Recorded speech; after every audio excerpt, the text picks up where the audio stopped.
राम नगरी मथुरा के Govardhan railway station का प्रधानमंत्री नरेंद्र मोदी ने वर्चुअल उद्घाटन किया। गोवर्धन रेलवे स्टेशन में लगभग 16.34 करोड़ रुपए की लागत से स्टेशन गोवर्धन का कार्य पूर्ण हुआ। प्रधानमंत्री नरेंद्र मोदी ने वर्चुअल उद्घाटन किया। इस अवसर पर स्थानीय विधायक के साथ साथ कार्यकर्ताओं, जनप्रतिनिधि शामिल हुए और प्रधानमंत्री नरेंद्र मोदी का भाषण सुना। वही कार्यक्रम में मुख्य रूप से राज्यसभा सदस्य चौधरी तेजवीर सिंह ने कहा, अमृत भारत स्टेशन योजना के तहत गोवर्धन रेलवे स्टेशन का पुनर्विकास प्रधानमंत्री ने वर्चुअल उद्घाटन किया। उन्होंने कहा, आगामी गुरु पूर्णिमा पर मुड़िया मेले में देश के कोने कोने से लाखों श्रद्धालुओं, स्थानीय और पर्यटकों को असुविधा का सामना नहीं करना पड़ेगा। अब स्टेशन पर यात्रियों की सभी सुविधा उनको मिल सकेगी, जैसे कि स्टेशन पर होने ऐसे सर्कुलेटिंग एरिया, जलपान गृह, शौचालय, टिकट काउंटर, वेटिंग एरिया की सुविधा उपलब्ध रहेगी। यहाँ ब्रजवासियों सहित गोवर्धन के लोगों में खुशी की लहर देखने को मिल रही है। आप देख रहे हैं मथुरा से राजीव सिंघल की खास रिपोर्ट। अमृत भारत योजना के तहत 103 रेलवे स्टेशनों का रेनोवेशन और उनका सर्वांगीण किस तरह से उन्हें विकसित किया जाए, वो प्रयास केंद्र सरकार के द्वारा हुआ और उसका प्रतिफल आज मिला देखने को। उत्तर प्रदेश में भी लगभग 157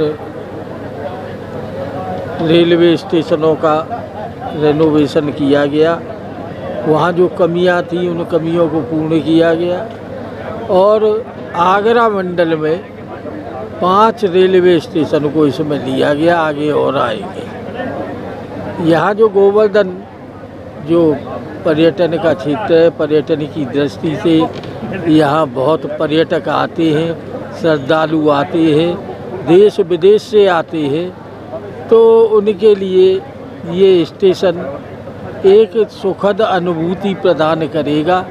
जब वो यहाँ आएंगे तो देखेंगे कि पहले और जो अब का वर्तमान भारत है उसमें कितना बड़ा अंतर है।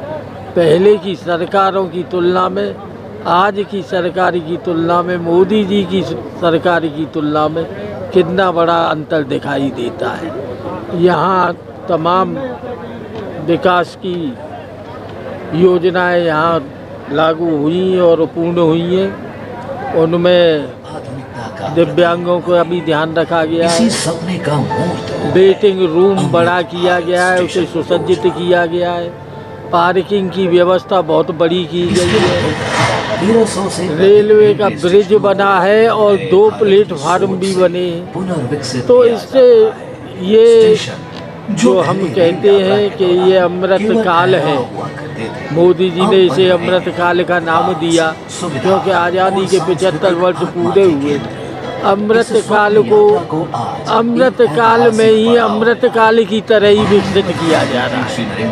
मैं चाहे शिक्षा का क्षेत्र हो, चाहे स्वास्थ्य का क्षेत्र हो, और अभी अभी देश ने देख लिया, पूरे विश्व ने देख लिया कि रक्षा के क्षेत्र में मोदी सरकार ने जो काम किया है, जो पाकिस्तान को करारा जवाब दिया है, आतंकवाद की जड़ें को हिलाया है, वो सब ये हमारे विकसित भारत की ओर 2047 में जो लक्ष्य है, उस लक्ष्य को हम प्राप्त करने का एक माध्यम और रास्ता हमें दिखाई पड़ रहा है। भारत 2047 में विकसित भारत का स्वरूप लेगा। भारत फिर से महाशक्ति बनेगा और भारत विश्व का नेतृत्व करने वाला देश बनेगा। आज इस अमृत भारत